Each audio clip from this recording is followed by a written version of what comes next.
Imagine a random day. At exactly 14:00 UTC, something impossible happens. Every human on Earth, 8 billion people, suddenly freezes. Surgeons, pilots, toddlers, everyone motionless, mid-action. For 10 seconds, humanity becomes a gallery of living statues. Machines keep moving. Cars roll, planes fly, assembly lines run, while their operators are locked in place. Then, as if on cue, every hand opens. Scalpels, phones, coffee cups, keys and tools crash to the ground in a global rain of objects. The world echoes with the sound of billions of things falling at once. Next, a final command: sleep. Wherever they are, people slump down, on floors, in cockpits, on sidewalks, and try to sleep. Highways fill with stopped cars, swimmers float, construction workers lie down on beams. The world's frantic energy is replaced by eerie stillness. It's not a gentle drift into sleep, but a forced, abrupt shutdown. Some people collapse where they stand, others curl up wherever they can. From Mumbai to Antarctica, humanity is out cold, leaving the planet to itself. For the first time, Earth is a nursery for 8 billion people, but no one is awake to watch over it. The world is silent, save for the hum of machines and the settling of dropped objects. The planet holds its breath, waiting for what comes next. The 10-second freeze is just weird for most, but for anyone in motion, it's catastrophic. Cars drift out of lanes, drivers unable to steer. At highway speeds, that's hundreds of meters of uncontrolled travel.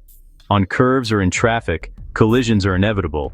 Multiply this by every driver on Earth, a global simultaneous crash. The aftermath is chaos, pile-ups, blocked roads, and confusion as people regain control. In the air, small planes without autopilot veer off course.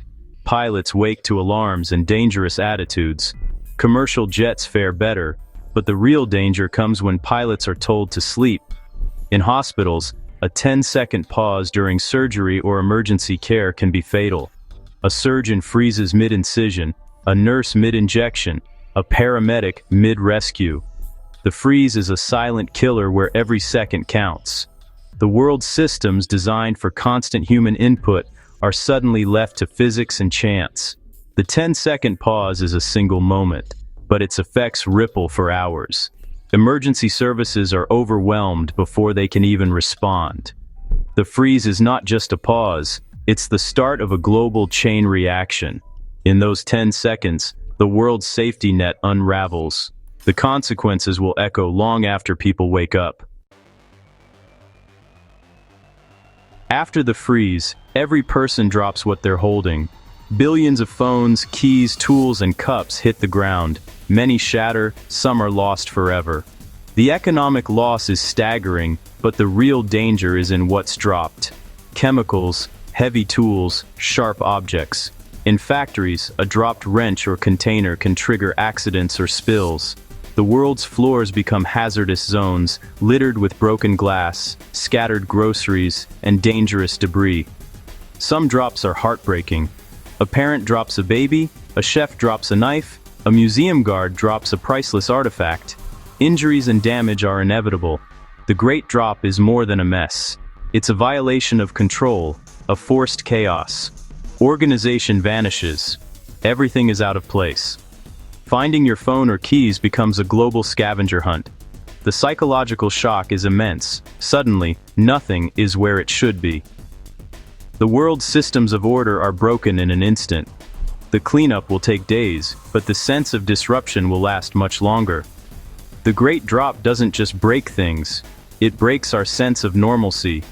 The world is now a jumble, and everyone must start over. The cost is measured not just in money, but in trust and routine. The planet is littered with reminders of how fragile our order really is. The drop is a global reset, one we never asked for. The final command, sleep, collides with biology. Sleep isn't a switch, it's a process, and most of the world is wide awake. People lie down wherever they are, on sidewalks, in offices, on factory floors. but few actually fall asleep. Anxiety, confusion, and adrenaline make true rest impossible for most. Some, already in bed, drift off. Others just close their eyes and wait. For insomniacs, parents, or those in pain, the command is torture. Those in danger, escaping fires, swimming, driving, face a deadly conflict between survival and the urge to sleep. The result? A planet of restless, worried people, not a sleeping world. Humanity's diversity, different schedules, needs, and bodies, makes synchronized sleep impossible. The attempt only highlights how unique and unsynchronized we truly are. The world lies in forced stillness, minds racing, waiting for the compulsion to end. The planet is not at rest, it's holding its breath. Sleep, it turns out, can't be commanded. With everyone trying to sleep, the world's infrastructure is left on autopilot.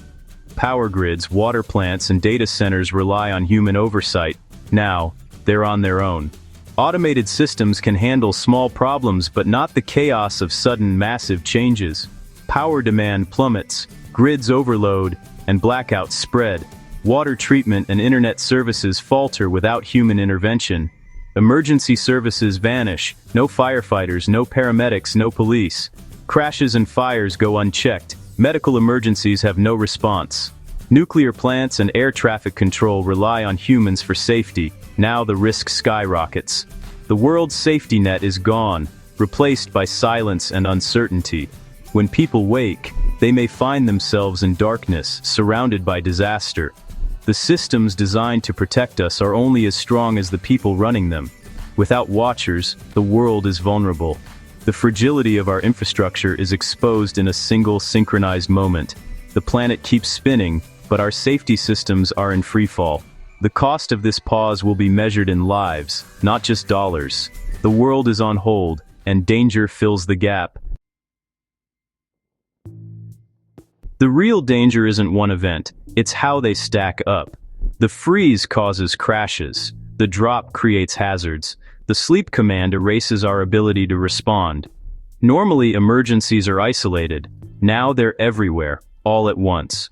A chemical spill, a dropped scalpel, a fire, each is made worse because no one can help. Automated alarms blare, but no one hears them. Hospitals, factories, and cities are left to chaos. Small problems become disasters when every backup fails at the same time. The world's resilience depends on staggered failures, not synchronized ones. When every link in the chain breaks at once, the system collapses. The scenario reveals our true vulnerability. Synchronized failure is catastrophic. Our systems are strong, until everyone has the same problem at the same time.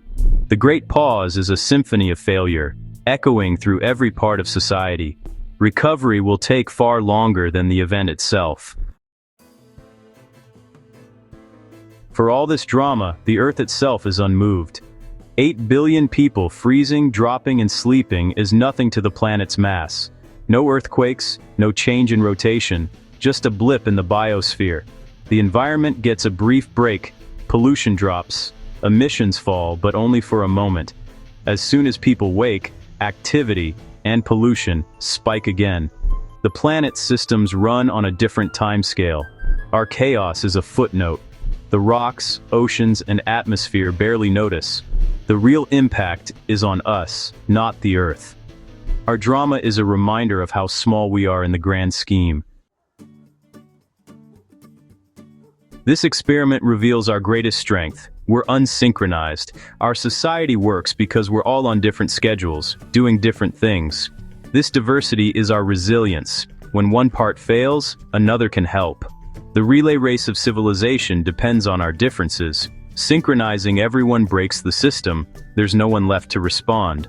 Our individuality, our chaos, is what keeps the world running. Knowledge, culture, and progress thrive on our lack of coordination. We're not a hive mind, and that's our superpower. In chaos, we find strength. When the compulsion ends, people wake to confusion and chaos.